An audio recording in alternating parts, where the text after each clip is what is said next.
하나님 말씀 함께 나누겠습니다. 신약성경 마가복음 4장 21절에서 32절까지 말씀입니다. 마가복음 4장 21절에서 32절까지 말씀, 한 절씩 교독하고 마지막 절 같이 읽겠습니다. 또 그들에게 이르시되 사람이 등불을 가져오는 것은 말 아래에나 평상 아래 두려함이냐 등경 위에 두려함이 아니냐. 드러내려 하지 않고는 숨긴 것이 없고 나타내려 하지 않고는 감추인 것이 없느니라. 들을 귀 있는 자는 들으라. 또 이르시되 너희가 무엇을 듣는가 스스로 삼가라. 너희의 헤아리는 그 헤아림으로 너희가 헤아림을 받을 것이며 더 받으리니 있는 자는 받을 것이요 없는 자는 그 있는 것까지도 빼앗기리라. 또 이르시되 하나님의 나라는 사람이 씨를 땅에 뿌림과 같으니 그가 밤낮 자고 깨고 하는 중에 씨가 나서 자라되 어떻게 그리 되는지를 알지 못하느니라. 땅이 스스로 열매를 맺되 처음에는 싹이요 다음에는 이삭이요 그 다음에는 이삭의 충실한 곡식이라. 열매가 익으면 곧 낫을 대나니 이는 추수 때가 이르렀음이라. 또 이르시되 우리가 하나님의 나라를 어떻게 비교하며 또 무슨 비유로 겨자씨 한 알과 같으니 땅에 심길 때에는 땅 위의 모든 씨보다 작은 것이로되 심긴 후에는 자라서 모든 풀보다 커지며 큰 가지를 내나니 공중의 새들이 그 그늘에 깃들일 만큼 되느니라. 아멘. 최근 한 TV 광고에 소개되면서 많이 알려진 모소 대나무라는 대나무 종이 있습니다. 이 대나무는 씨를 뿌린 뒤 첫 4년 동안은 거의 자라지가 않는데요. 4년 동안 겨우 3cm 정도 자란다고 합니다. 그런데 씨를 뿌린 뒤 정확하게 5년이 지나면서부터 하루에 무려 30cm씩 성장을 해서 불과 6주 만에 15m 이상의 울창한 대나무 숲을 이루게 된다라는 거죠. 그렇다면 모소 대나무는 첫 4년 동안은 성장 자체를 하지 않느냐? 그렇지 않습니다. 이 기간 동안에는 땅속 깊은 곳으로 아주 넓게 뿌리를 내리게 되는데요.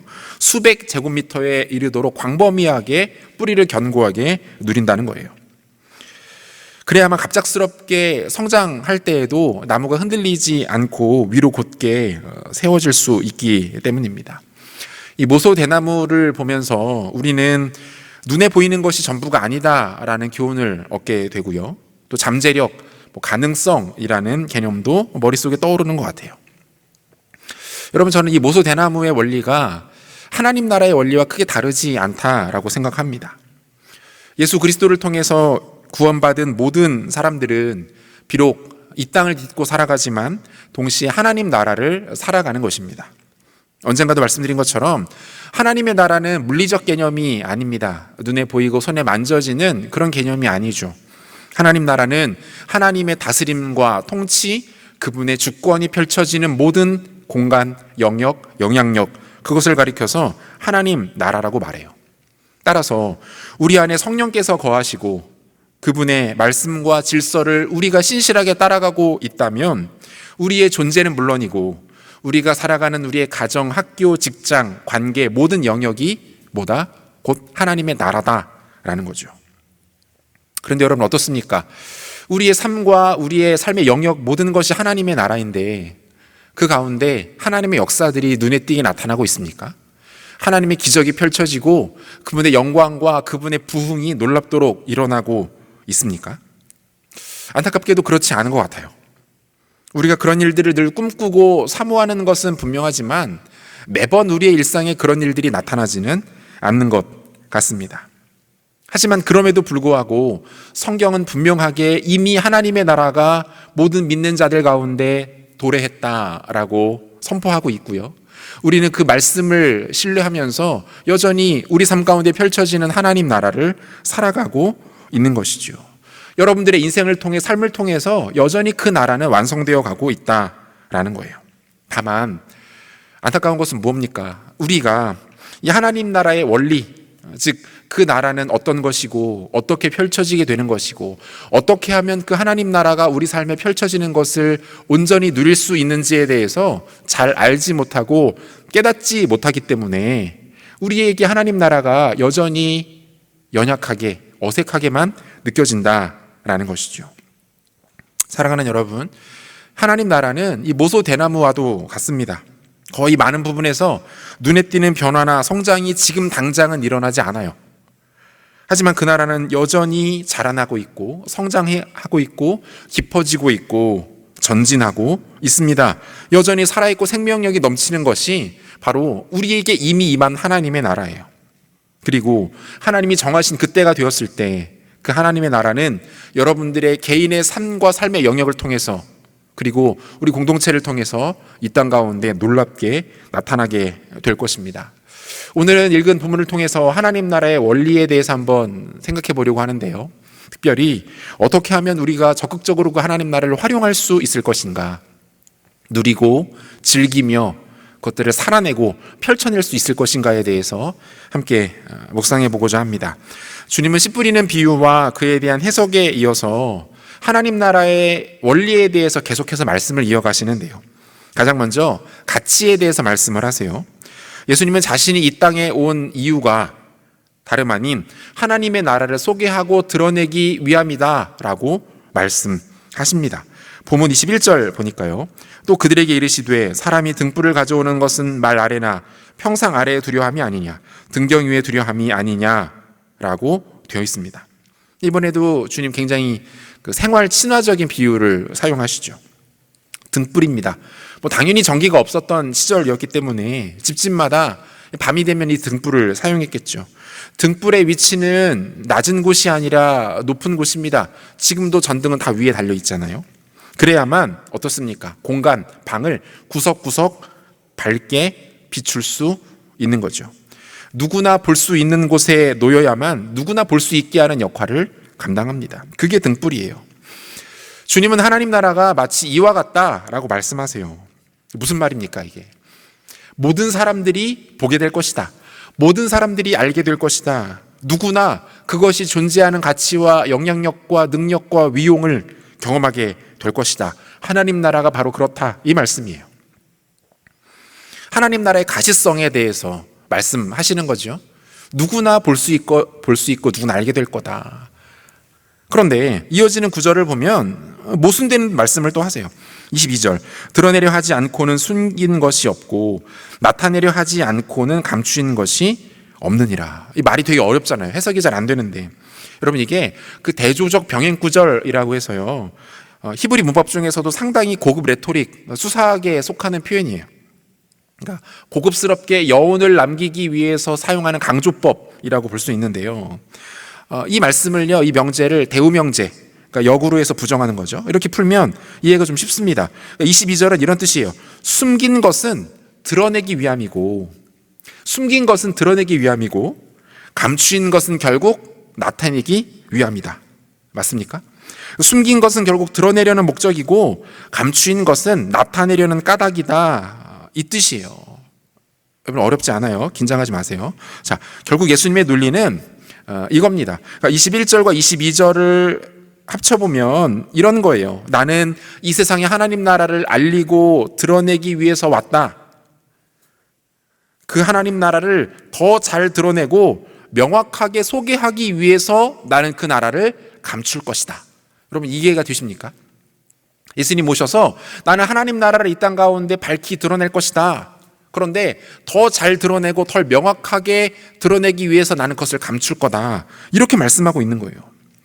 좀 괴상한 말처럼 들리기도 하잖아요. 아니 잘 드러내려고 하시는데 왜 감추지? 더 선명하게 나타내시기 위해서 숨긴다. 이게 무슨 말인가? 여러분 우리가 4장 그 첫 부분부터 이 비유를 함께 살피고 있는데요. 예수님은 이 하나님 나라의 모든 비밀을 직접적으로 명쾌하게 소개하지 않으십니다. 왜요? 이 하나님 나라의 비밀을 아는 것이 모든 사람에게 허락된 것이 아니기 때문에 그래요. 그러니까 예수님의 말씀을 누구나 들을 수는 있지만 그 들은 말씀을 모든 사람이 깨달을 수는 없었어요. 여러분 이게 하나님 나라의 비밀인 거예요. 이를 위해서 비유를 사용하시기도 하죠.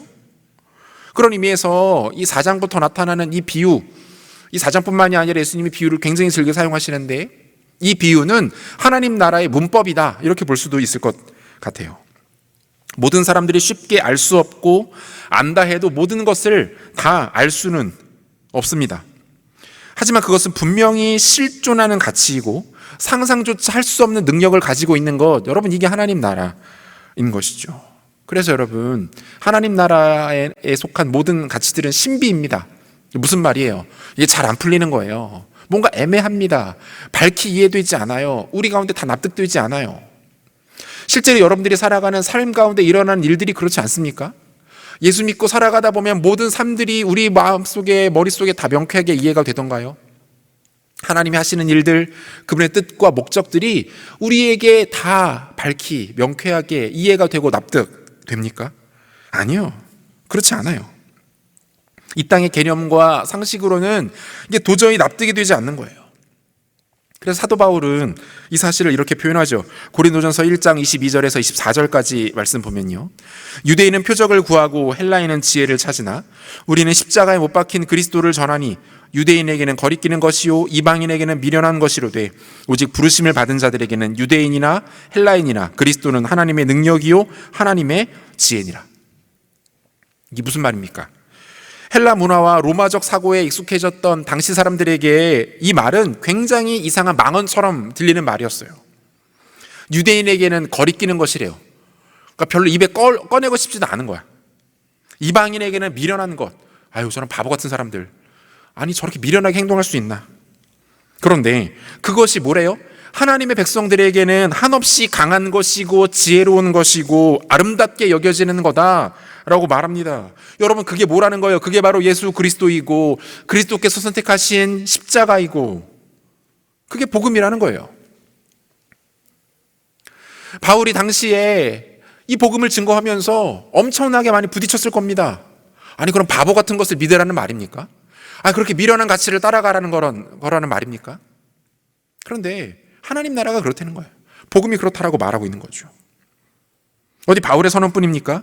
예수와 복음을 위해 고난을 당하고 약함에 처하고 억울한 일을 당하고 심지어 목숨까지 잃었던 믿음의 수많은 선배들의 삶을 보면 이것을 말하고 있는 건 아니에요. 이상하게 살잖아요. 세상과 다르게 살잖아요.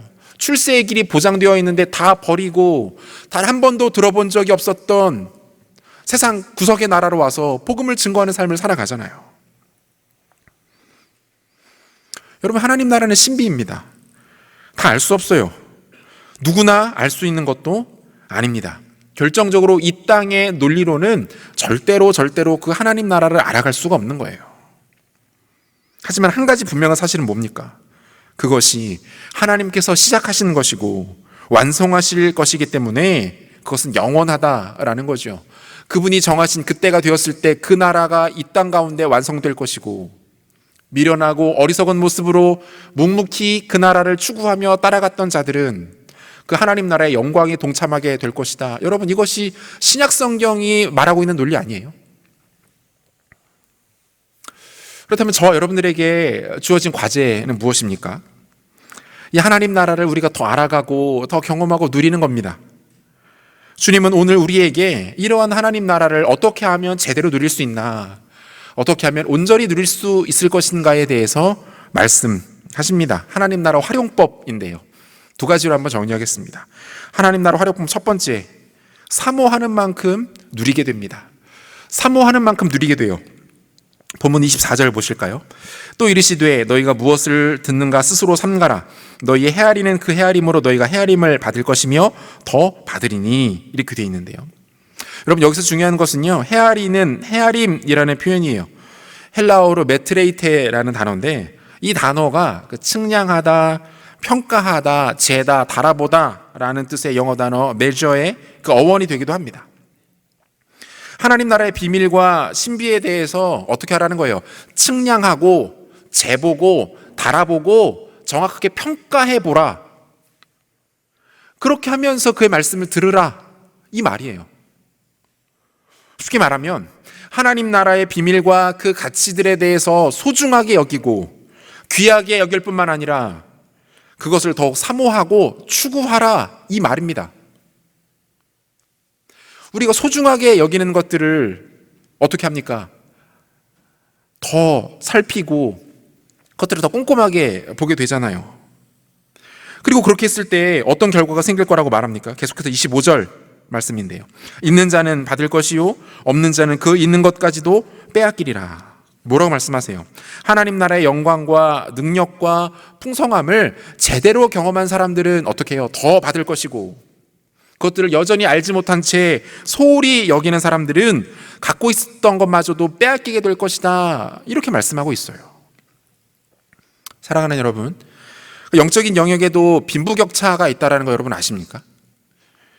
하나님이 공평하신 것은 모든 인간이 오직 예수 그리스도를 통해서만 구원에 이를 수 있다라는 그 사실이에요.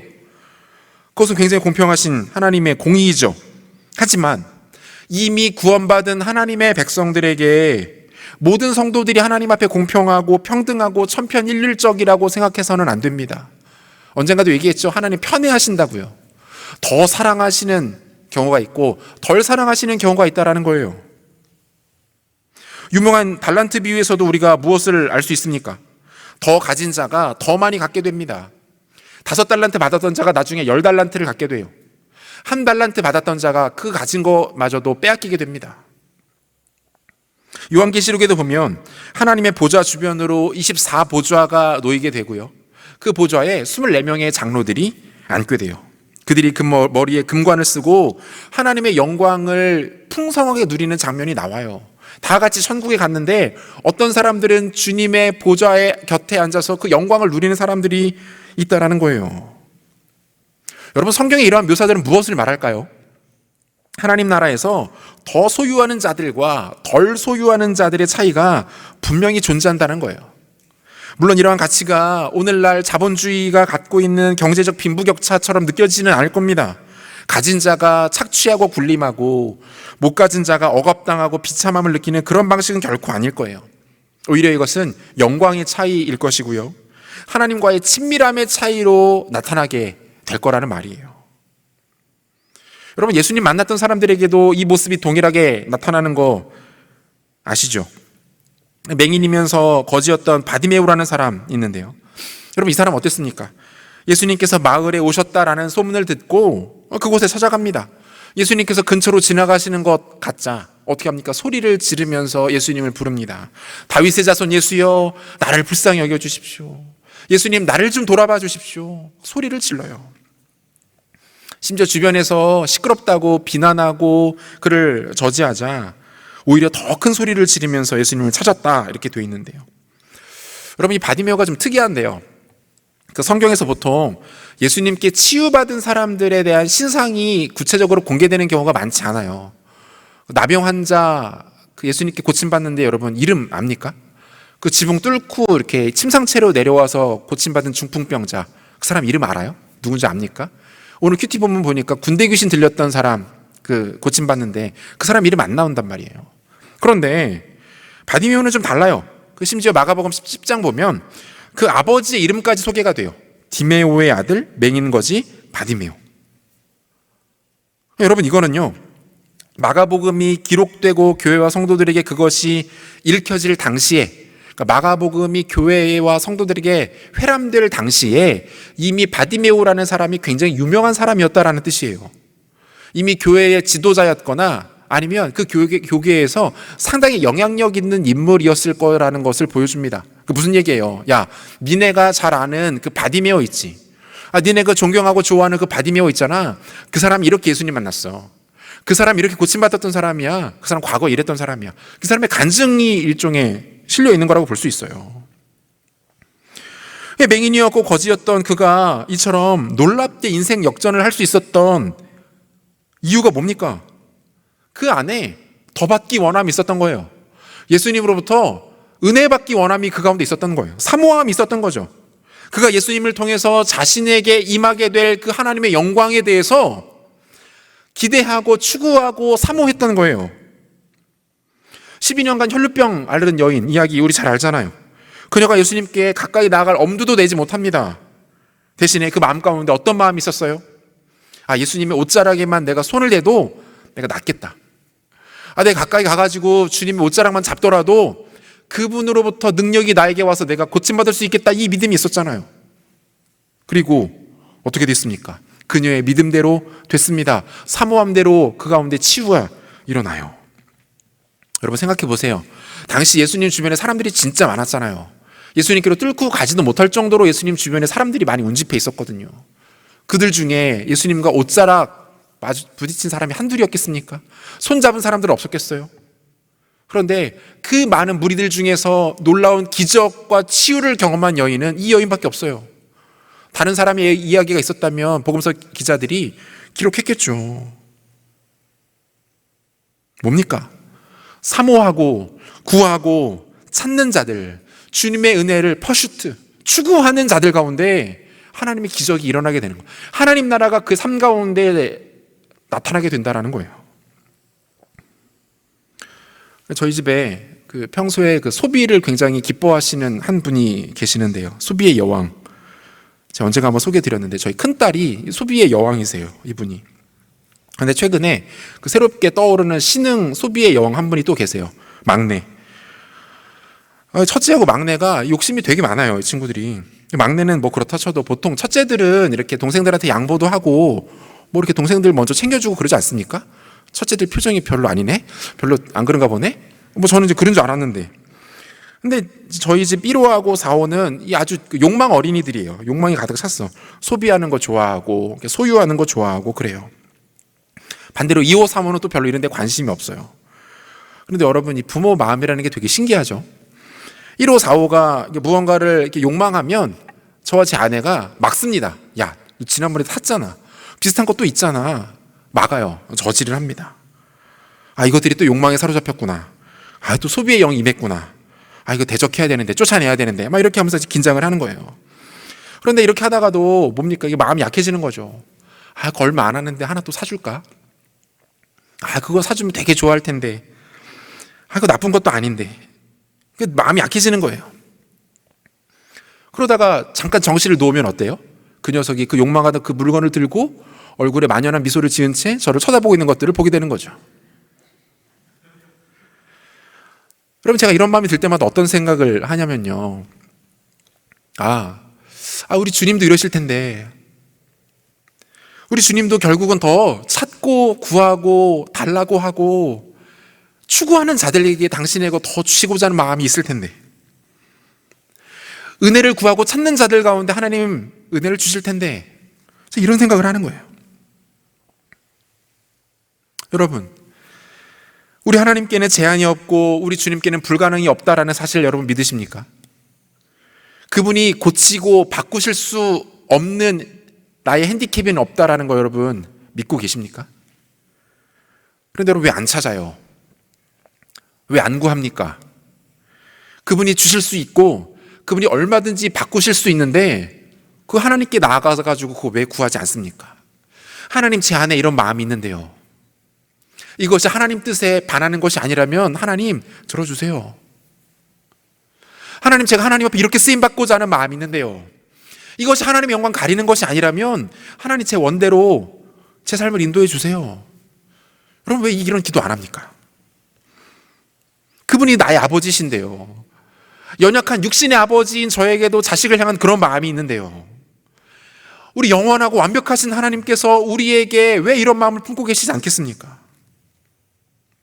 왜 구하지 않고 왜 추구하지 않고 여러분 왜 갈망하지 않으세요? 하나님 나라가 우리의 직전 앞에 임했는데 왜 그것들을 향하여 우리의 손을 내밀지 않으시는 겁니까? 바디메오 이야기 좀 더 할까요? 여러분 예수님이 바디메오를 확인하시고 그를 부르십니다. 그러니까 바디메오가 어떻게 반응해요? 이거 하나 같이 한번 봅시다. 마가복음 10장 50절 말씀인데요. 맹인이 겉옷을 내버리고 뛰어 일어나 예수께 나오거늘 이렇게 돼 있어요. 두 가지 행동에 좀 주목해 볼 필요가 있는데 먼저는 뭐예요? 겉옷을 내버렸다 이렇게 돼 있어요. 겉옷을 내버렸다. 여러분 당시의 겉옷은요 우리가 알고 있는 외투, 아우터가 아니에요. 오늘로 따지면 집이나 차처럼 한 사람이 평생에 걸쳐서 갖고 사용하는 굉장히 고급스러운 물건, 비싼 물건이에요. 그래서 당시에 일반적인 평민들은 겉옷을 2개 이상 갖고 있는 경우가 많지 않았어요. 겉옷이 2개 이상 있다 했으면 그것은 굉장히 부자였던 거였죠. 겉옷이 체온을 유지하고 자신의 몸을 보호하는 데 있어서 아주 필수적인 물건이었기 때문에 그래요. 그런데 이 거지가 지금 거지잖아. 아무것도 가진 게 없는데 이게 전재산인데 예수님께서 부르시자 이 사람이 어떻게 반응해요? 겉옷을 내버립니다. 그리고 그 뒤에 성경에 다시 가서 겉옷을 취했더라 이런 표현이 없어요. 어디 갔는지 모르는 거예요. 이거 아깝지가 않은 거예요. 자신이 그렇게 소중하게 여기는 이 겉옷이 나에게 더 이상 아깝지가 않은 거예요. 두 번째, 그리고 어떻게 합니까? 이 앞을 못 보는 맹인이 뛰어서 예수님께 나아갔다 이렇게 되어 있어요. 뛰어서 예수님께 나아갔다. 얼마나 위험해요. 앞에 지금 뭐가 있을 줄 알고. 그런데 지금의 바디메오에게는 뭡니까? 이런 것들이 전혀 문제가 되지 않는 거예요. 왜요? 하나님의 나라가 자기의 코앞에 임박해 있거든요. 손을 뻗으면 잡을 만한 곳에 하나님의 나라가 임했고, 그곳에 내가 들어가기만 하면은 내가 원하던 모든 것들, 갈망하던 것들, 추구하던 것들이 내 삶 가운데 완벽하게 이루어지거든요. 아깝지가 않은 거예요. 잴 필요가 없는 거예요. 이것에 미련을 둘 이유와 가치가 없는 것이죠.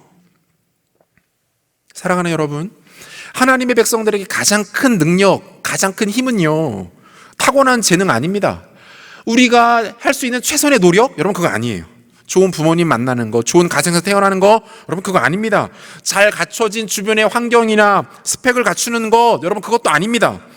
하나님의 백성들에게 가장 큰 능력은 간절함이에요. 간절함이 능력이라고요. 추구함이 능력입니다.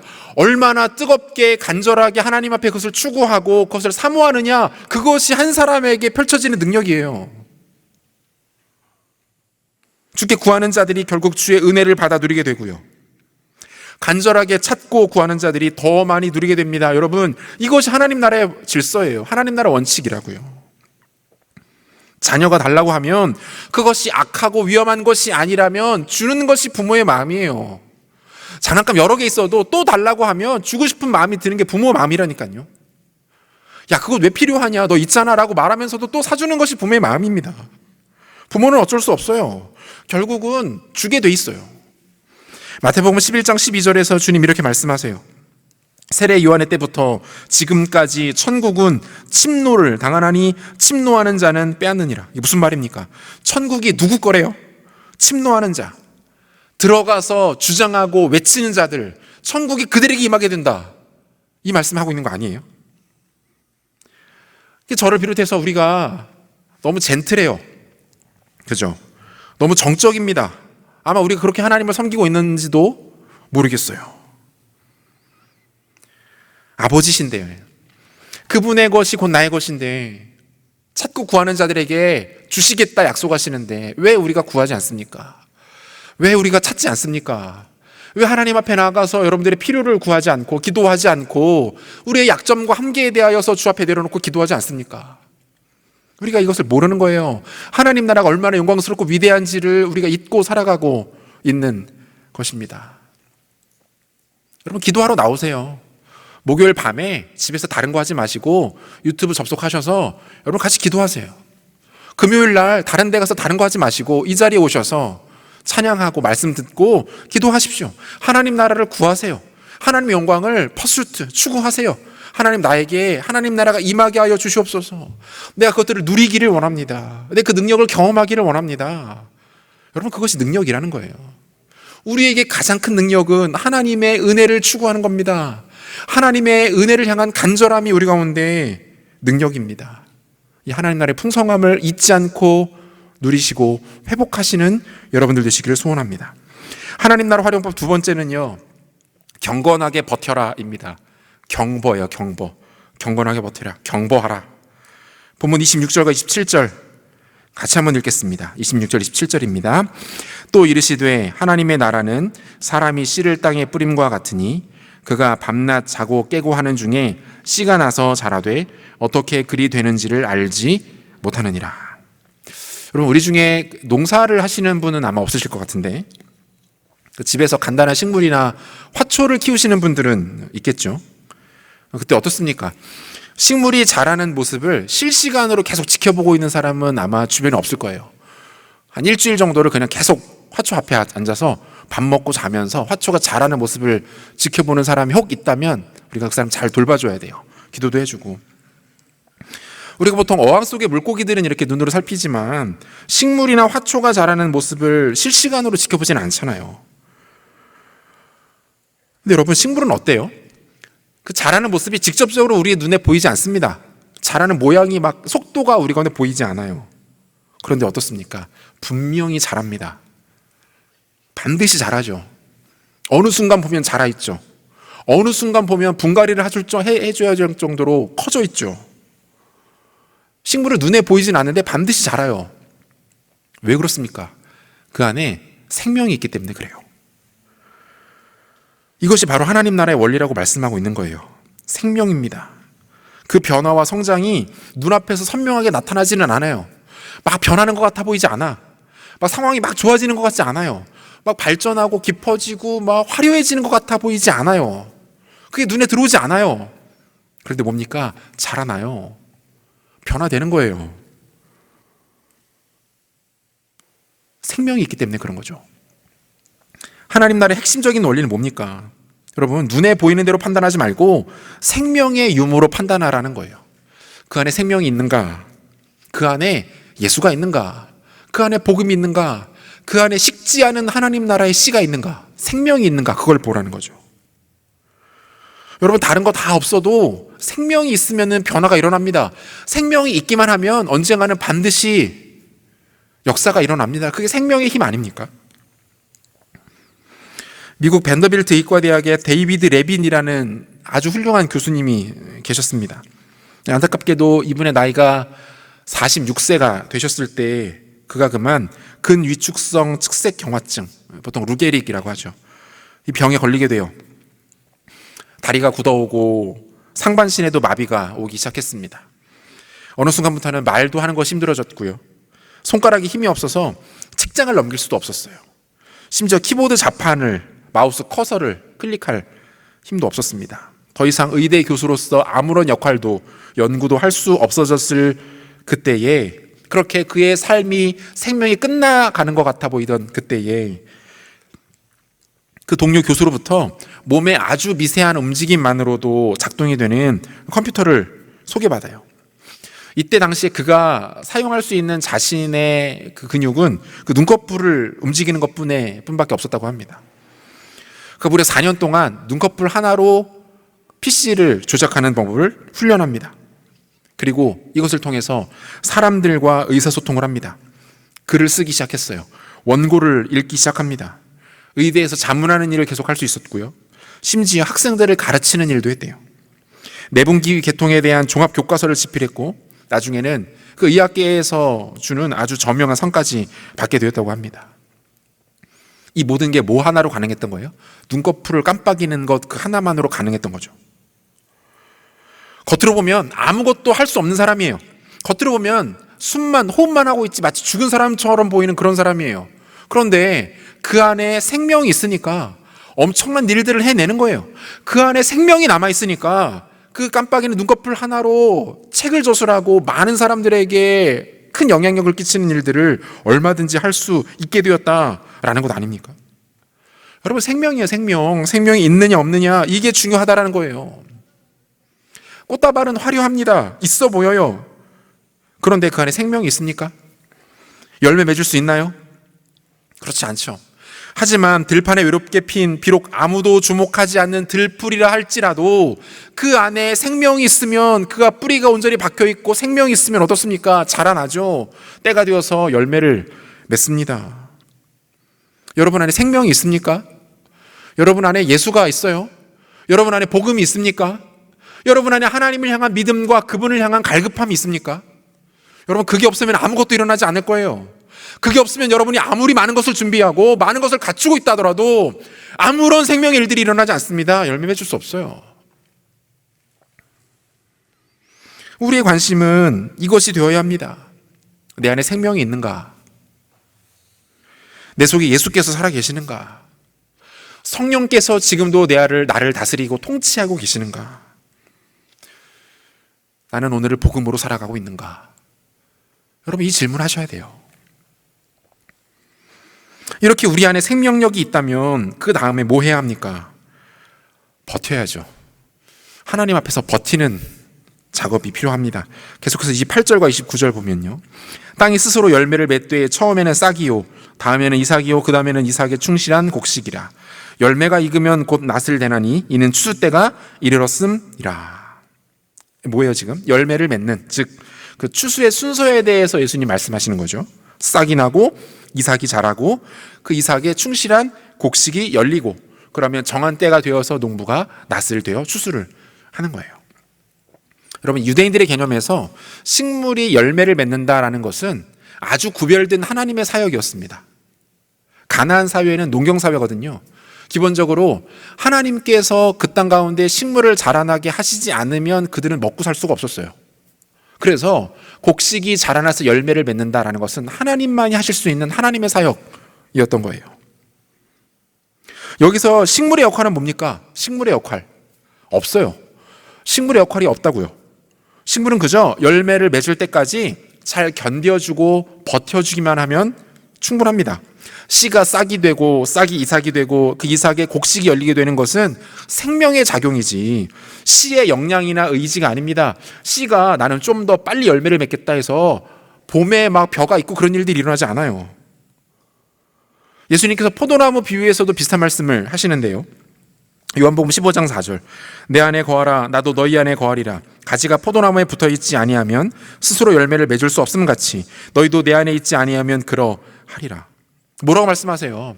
가지가 열매를 맺기 위해서 해야 될 일 딱 하나, 뭐래요? 붙어있는 거. 네가 있을 필요 없어. 네가 뭔가를 열매를 맺어보려고 막 할 필요 없어. 그냥 붙어있기만 해. 딱 달라붙어 있기만 해. 그러면 정한 때가 되었을 때 열매 맺게 될 거야. 여러분, 이 비유의 핵심이 이거 아닙니까?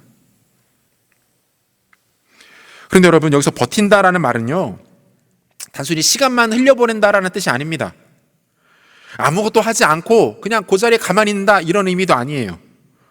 제가 그냥 버틴다라고 표현하지 않고 경건한 버팀, 경버라고 이야기했는데요. 무슨 뜻입니까? 그분과 동행하며 버티는 겁니다. 그리스도 안에서 버티는 거예요. 그리고 나아가서 나의 일상 가운데 홀리 루틴을 만드는 거죠. 경건한 습관과 경건한 나의 일상들을 만들어내는 훈련, 여러분, 이것이 경건한 버팀이에요.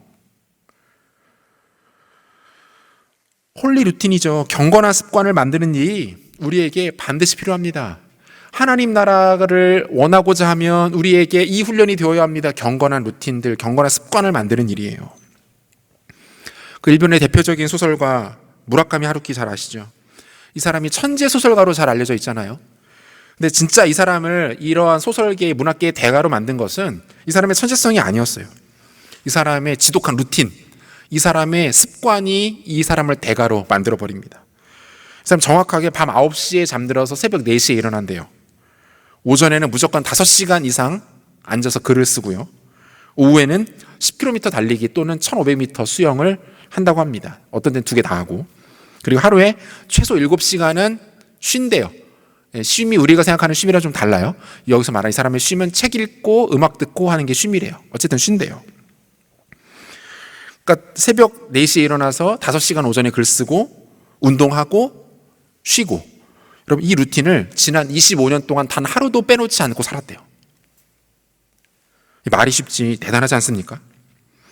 그러니까 이러한 루틴을 살면서 뭡니까? 자신의 직업, 작가로서의 전문성이 점점 견고해지는 거고요. 몸이 건강해지고 마음이 풍요로워지니까 최선의 창의성을 발휘해낼 수 있는 상태를 늘 유지하게 되는 거예요. 25년 동안 이 일들을 해왔대요. 여러분, 성경에서도 놀라울 정도로 경건의 루틴을 지켜온 한 인물을 우리가 만날 수 있습니다. 다니엘이라는 사람인데요. 이 사람이 수십 년을 이방 나라의 최고위직에 머물면서도 빼놓지 않고 지켰던 루틴이 성경에 소개가 돼요. 이게 뭡니까? 다니엘 6장 10절 한번 보실까요? 다니엘 6장 10절 같이 한번 읽어보도록 하겠습니다. 같이 읽겠습니다. 다니엘이 이 조서에 왕의 도장이 찍힌 것을 알고도 자기 집에 돌아가서는 윗방에 올라가 예루살렘으로 향한 창문을 열고 전에 하던 대로 하루 3번씩 무릎을 꿇고 기도하며 그의 하나님께 감사하였더라. 우리가 잘 알고 있는 상황이에요. 이 앞에 어떤 이야기가 있었습니까? 다니엘을 총리 자리에서 끌어내려는 세력들이 다리오 왕에게 가서 왕이라고 하더라도 함부로 취소할 수 없는 법률을 하나 만들잖아요. 왕 외에 그 누구에게라도 기도하면 그 사람 사자굴에 던져 버립시다. 30일 동안만 합시다. 도장 꽝. 왕도 못 바꿔요. 이미 자기가 도장을 찍어서 인준했기 때문에. 다니엘을 함정에 빠뜨리기 위한 일종의 맞춤형 계략이었죠. 그 다음에 이어지는 이야기가 바로 우리가 읽었던 이 내용이잖아요. 다니엘이 알아요. 그 주소에 왕 외에 다른 그 어떤 대상에게 기도하는 자는 사자굴에 빠지게 될 것이다. 알아요. 그런데 그것을 알면서도 이 사람이 뭐 합니까? 어떻게 해요? 전에 하던 대로. 루틴이에요. 전에 하던 대로. 그게 습관이었다고요. 하루 3번씩 무릎을 꿇고 기도합니다. 그의 습관은 기도만이 아니었어요. 또 하나가 나타납니까? 또 하나가 나타나죠. 뭡니까? 하나님께 감사하였더라. 기도하고 감사하는 게 이 사람의 루틴이었대요. 매일같이 빼놓지 않고 하루에 3번씩 하나님의 만나가 기도하고 하나님께 감사의 고백을 하는 거예요. 습관을 만들어서 하나님께 나아가는 일들이 다니엘에게 있었다는 거예요. 한 방향으로의 오랜 순종의 삶이 다니엘에게 나타납니다. 한 방향으로, 하나님을 향한 한 방향으로 아주 오랜 기간 순종하며 살아가는 거예요. 이러한 사람에게 어떻게 하나님의 나라가 임하지 않을 수 있겠습니까? 어떻게 이러한 사람을 하나님께서 당신의 나라를 위해서 귀하게 사용하지 않을 수가 있겠냐는 거예요. 사랑하는 여러분, 지금 우리에게 필요한 것 이것 아닙니까? 코로나 상황이 1년 이상 이렇게 길어지면서 답답함을 느끼잖아요. 뭘 해야 될지 모르겠잖아요. 하지만 상대적으로 우리에겐 뭐가 많아요? 예전보다 시간이 많아진 것은 분명한 것 같아요. 어떤 지혜가 필요할까요? 이 홀리 루틴 만드는 거예요. 경건의 습관들을 하나님 앞에 만들어 가는 것입니다. 지금 당장 내 앞에 길이 열리지 않는다 할지라도, 당장 화려하고 좋은 기회가 나를 찾아오지 않는다 할지라도, 다니엘이 그랬던 것처럼 하나님을 향하여서 방향을 정하고 그 한 방향으로 오랜 순종의 삶을 살아가는 겁니다. 일상의 작은 것들이지만 하나님께 내어드리고 그분을 모셔드리고 그분을 구하고 그분을 찾고 그분과 교제하는 삶으로 우리 삶을 주 앞에 내어드리는 곳입니다. 여러분, 이것이 여러분들의 인생을 바꿀 거예요. 여러분의 삶을 지금과는 비교조차 되지 않을 정도로 영광스럽고 존귀하게 만들 겁니다. 큰 것이 달라진다고 우리 삶이 달라지지 않아요. 우리 삶의 작은 부분들, 이 홀리 루틴이 만들어지면서 경건의 습관들이 우리 삶에 쌓여가면서 한 사람의 인생이 하나님 쓰시기 아주 좋은 인생으로 바뀌게 된다라는 거죠. 하나님 나라 바라보면서 이 경건한 버팀으로 우리에게 주신 오늘을 살아가는 지혜가 있으시기를 주의 이름으로 소원합니다. 말씀 맺겠습니다. 여러분, 하나님 나라는 실제하는 거예요. 막연하게 있는 것 아니라고요. 이미 우리에게 왔고 우리가 지금 살아가고 있고 우리는 그 하나님 나라를 펼쳐가게 될 것이고 완성된 하나님의 나라를 우리는 언젠가 누리게 될 겁니다. 그 하나님 나라 활용하셔야죠.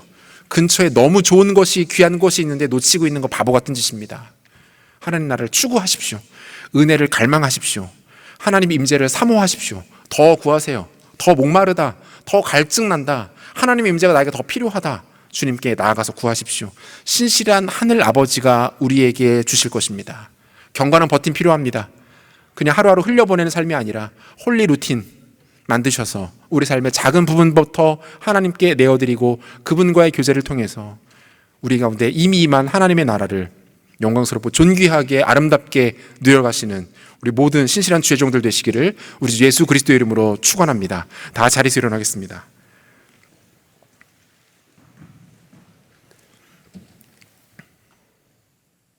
오늘 말씀 기억하면서 우리 찬양 같이 한번 고백했으면 좋겠습니다. 주의 나라가 임할 때, 하나님 임재하실 때 같이 고백합시다. 주의 나라가 임할 때 하나님 임재하실, 예배가 회복되며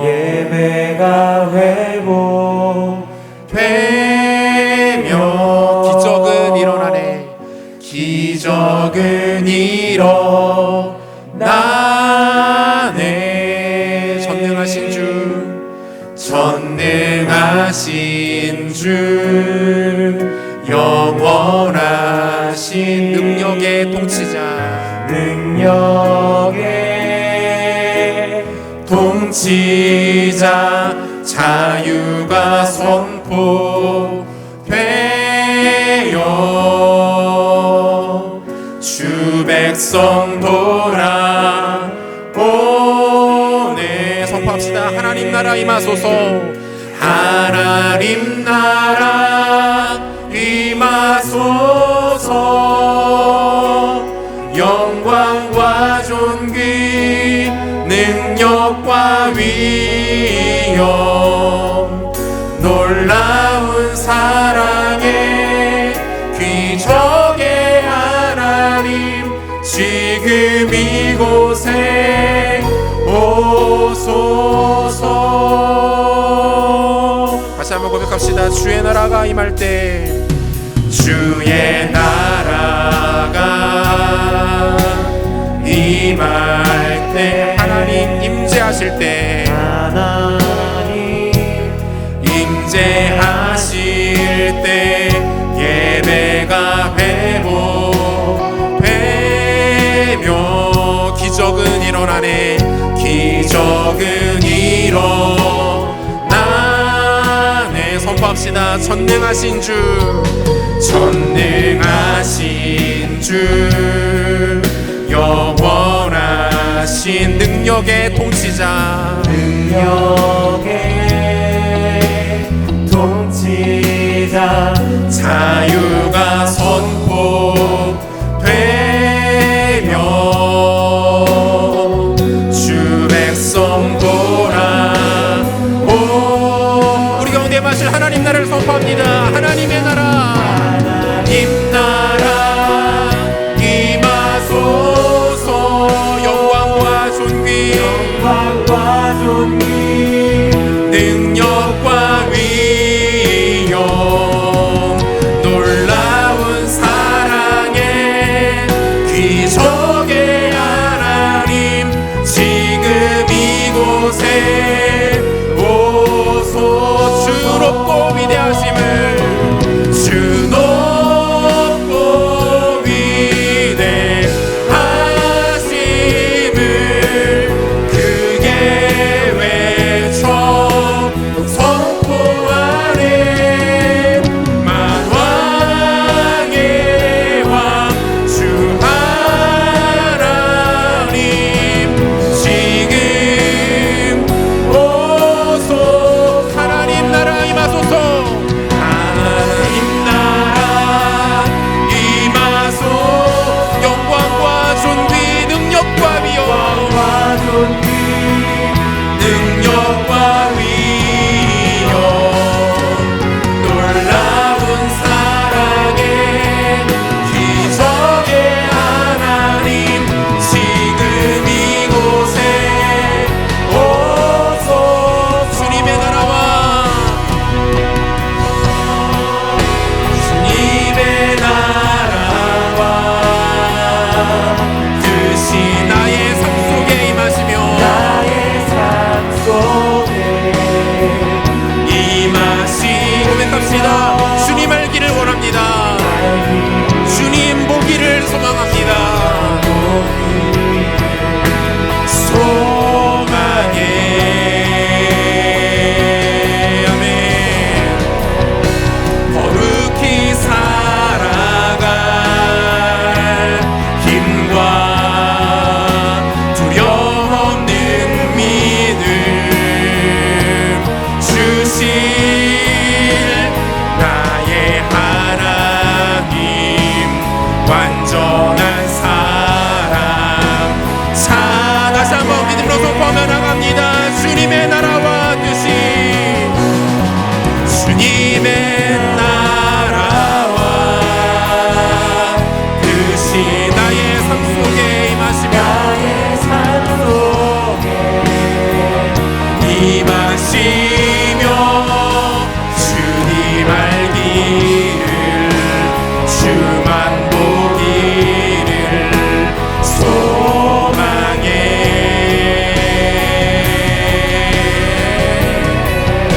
거룩히 살아갈 힘과 두려움 없는 믿음 주실 나의 하나님 완전한 사랑 찬양해.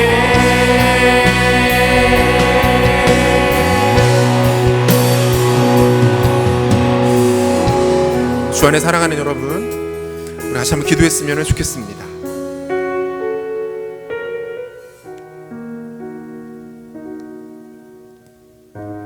여러분, 우리 감정을 너무 믿지 마세요. 우리 귀에 들려지는 것과 우리 눈에 보여지는 것에 속지 마시라는 말입니다. 생각보다 우리가 느끼는 것은 틀릴 때가 많아요. 그리고 우리가 느끼고 우리가 체험하는 것들, 우리 귀에 들려오는 이 세상의 소식들이 진리가 아닌 경우들이 너무 많습니다. 진리는 주의 말씀뿐입니다. 복음이 진리예요.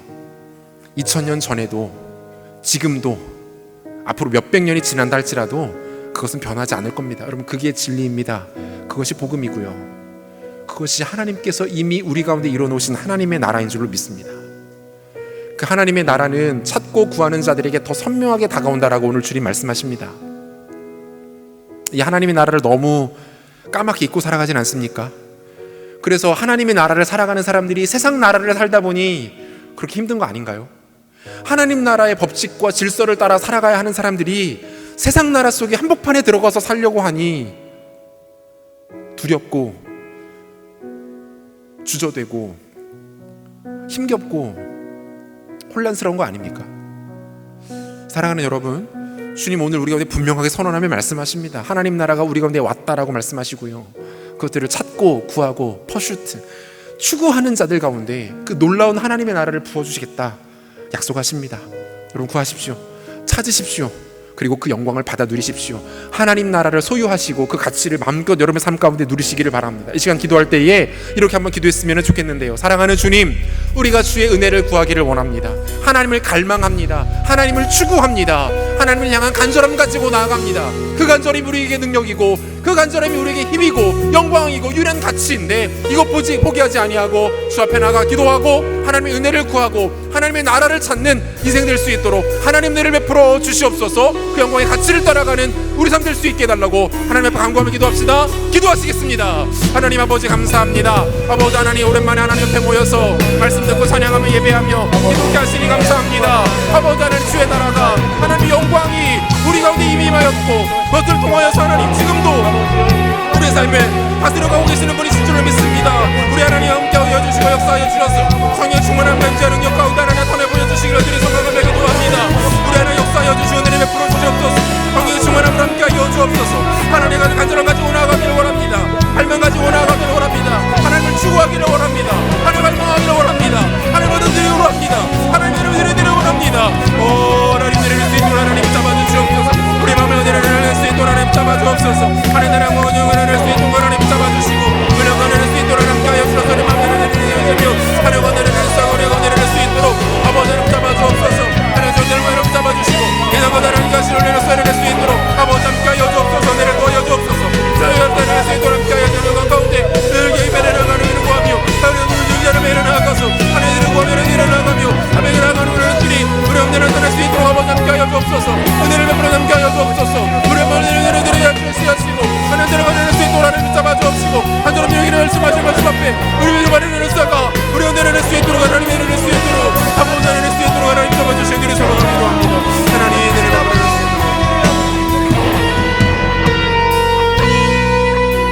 우리 말씀 기억하면서 한 번 더 기도했으면 좋겠습니다. 여러분, 버티셔야 됩니다. 버티는 게 믿음이에요.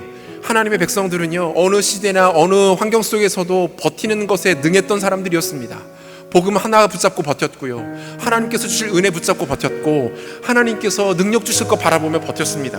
그리고 그들은 실패한 것이 아니라 승리했고 그들은 좌절하는 것이 아니라 소망으로 일어섰고 그들은 하나님께서 그들의 인생 가운데 주셨던 놀라운 영광을 받아 누릴 수 있었습니다.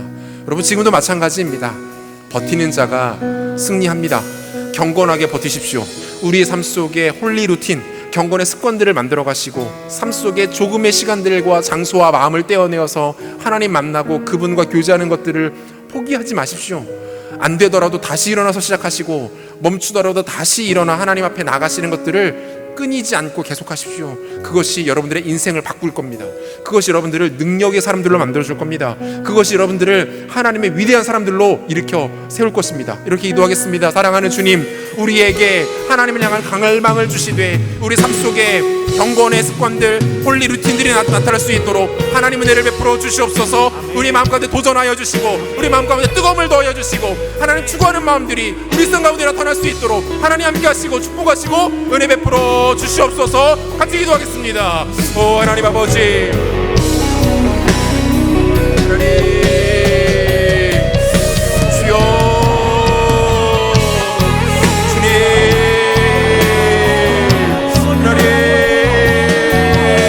하나님 아버지, 우리 삶 속에 하나님 안의 습관들과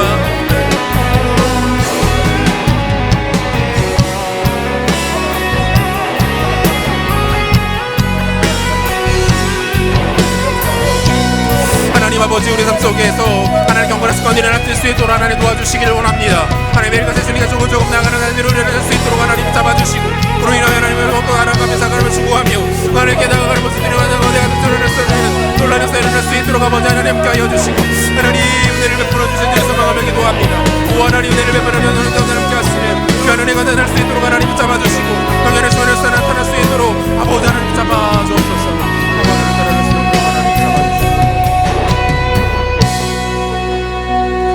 신실하신 하나님,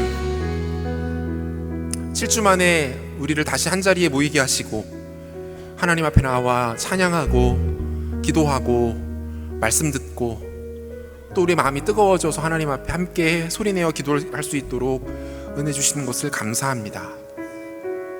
하나님 허락하신 주의 나라가 우리 삶 속에 이미 임하였고 그 능력과 영광이 우리에게 허락되었는데 우리가 우리의 신분을 간혹 헷갈려서 하나님 나라가 아닌 세상 나라에 속해 있는 것처럼 살아가고 세상 나라에 속해 있는 존재처럼 생각할 때가 참 많은 것들을 보게 됩니다. 사랑하는 주님, 주의 백성들을 다시 한번 주의 나라 한복판으로 몰아주시고 그 나라의 풍성한 영광과 가치와 은혜와 아름다움을 누리는 삶으로 우리를 변화시켜 주시옵소서.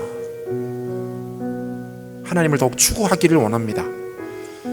찾고 구하는 자에게 당신의 좋은 것들을 아끼지 아니하시는 선하신 하늘 아버지께서 오늘 우리의 간구와 기도에 귀 기울여 계시고 계시는 줄을 아오니 더 구하고 더 우리의 마음을 내어놓고 주님을 더욱 갈망하고 주님께서만 주실 수 있는 좋은 가치들에 우리의 열정을 쏟아볼 수 있는 지혜로운 주의 백성들 될 수 있도록 주님 축복하여 주시옵소서. 사랑하는 주님, 믿음은 버티는 거라 하셨는데 우리 삶 속에서 경건함으로 버텨내는 삶 살기를 원합니다. 다니엘이 이방 나라에서 외롭고 힘들고 위태로운 삶을 살았지만 그가 여전히 하나님 앞에 나아가 하루에 3번 기도하며 감사하는 홀리 루틴을 통하여서 하나님 나라를 그 땅 가운데 펼치며 이루어낼 수 있었던 것처럼 우리에게도 그 성숙하고 아름다운 경건의 삶들을 허락하여 주시고 그것이 우리의 삶에 뿌리를 내리고 줄기를 자라나게 하여 열매 맺는 데까지 나아가는 놀라운 삶의 기적들이 나타날 수 있도록 하나님 축복하여 주시옵소서. 주의 백성들에게 가장 큰 능력은 조건과 환경이 아닌 간절함임을 다시 한번 떠올립니다. 간절함 가지고 주를 향하고 주를 찾고 그 하나님을 향한 열정들을 가지고 우리의 삶에 아름다운 경건의 습관들을 만들어가는 신실하고 지혜로운 주의 백성들 될 수 있도록 주님 마음껏 축복하여 주시옵소서. 그렇게 하실 줄을 기대하며 존귀하신 예수 그리스도 이름으로 기도합니다. 아멘. 다 같이 자리에서 일어나셔서 봉헌하겠습니다. 우리는 주님의 움직이는 교회입니다.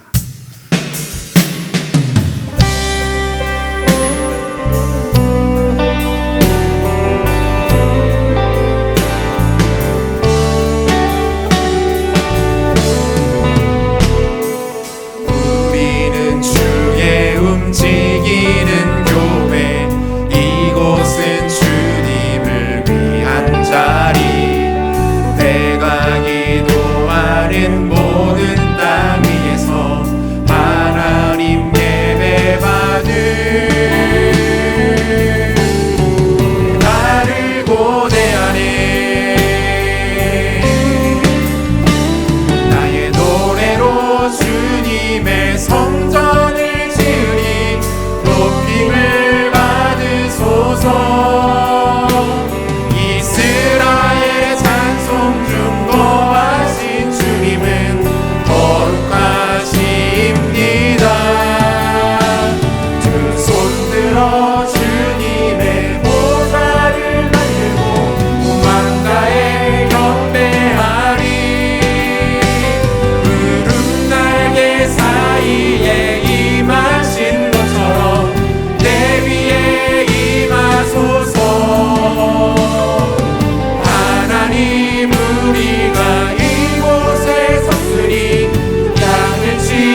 우리를 이 혼탁하고 더럽고 어두운 시대 가운데 당신의 신부와 같은 존귀한 교회로 삼아주시고 이 교회를 통하여서 하나님의 아름다운 뜻과 의지를 펼쳐가기를 기뻐하시는 주님, 주님을 찬양하며 예배하며 경배케 하심을 감사하고 우리의 모든 마음과 중심을 통해 하나님 홀로 영광과 높임을 받아 주옵소서. 주를 예배하는 것이 우리의 가장 큰 기쁨이고 영광이고 명예인데 이것들을 포기하지 않는 지혜로 하나님 앞에 나가설 수 있도록 도와주시고 우리가 어디에서 무엇을 하든 주의 움직이는 교회임을 잊지 않는 신실한 주의 백성들 될 수 있도록 은혜 더하여 주옵소서. 사랑하는 청년들이 하나님 앞에 나올 때에 정성스럽게 예물을 구별하여 내어드립니다. 우리의 마음과 중심과 삶을 담아드리오니 주님 기뻐 받아주시고 드린 손길 가운데 복을 더하여 주시되 영적인 복을 더하셔서 하나님 나라를 더욱 추구하며 살아가며 누리는 삶 살아가게 도와주시고 건강의 복을 더하셔서 건강의 어려움으로 인하여 고생하지 아니하도록 하나님 함께 하여 주시고 물질의 복도 주셔서 베풀고 나눔이 있을 정도로 풍성하게 넘쳐나는 하나님의 은혜를 누리게 하여 주옵소서. 좋은 기회들을 많이 만나게 도와주시고 좋은 사람들도 많이 만나게 도우셔서 이 땅 가운데 외롭지 아니하고 하나님 나라의 동역자들과 함께 손붙잡고 나아가는 이들의 인생 될 수 있도록 축복하여 주옵소서. 하나님 허락하신 귀한 믿음의 배우자들도 만나게 하시고 아름다운 가정 이루어서 하나님 영광 꿈꾸며 살아가는 복된 인생들 될 수 있도록 은혜 더하여 주옵소서. 예물들이 쓰이는 곳마다 하나님 나라 확장되게 하시고 잃어버린 영혼 주 앞에 돌아오게 하시고 선교사님들의 삶이 사역이 하나님 앞에 영광되게 도와주시고 하나님의 은혜가 드러나는 귀한 사역 가운데 예물들이 풍성하게 쓰일 수 있도록 주님 축복하여 주시옵소서. 지금은 우리 주 예수 그리스도의 은혜와 하나님의 사랑하심과 성령의 위로하시며 교통하시는 역사가 하나님 나라를 더욱 꿈꾸며 사모하며 추구하며 그것들을 누리며 그것을 위하여 경건한 습관과 홀리 루틴들을 우리 삶에 만들어갈 것을 다시 한번 다짐하며 이 예배에 참여한 사랑하는 청년들 머리 위에 모든 성도들의 삶과 삶의 영역과 터전 가운데 이제부터 영원토록 함께 있을지어다. 아멘.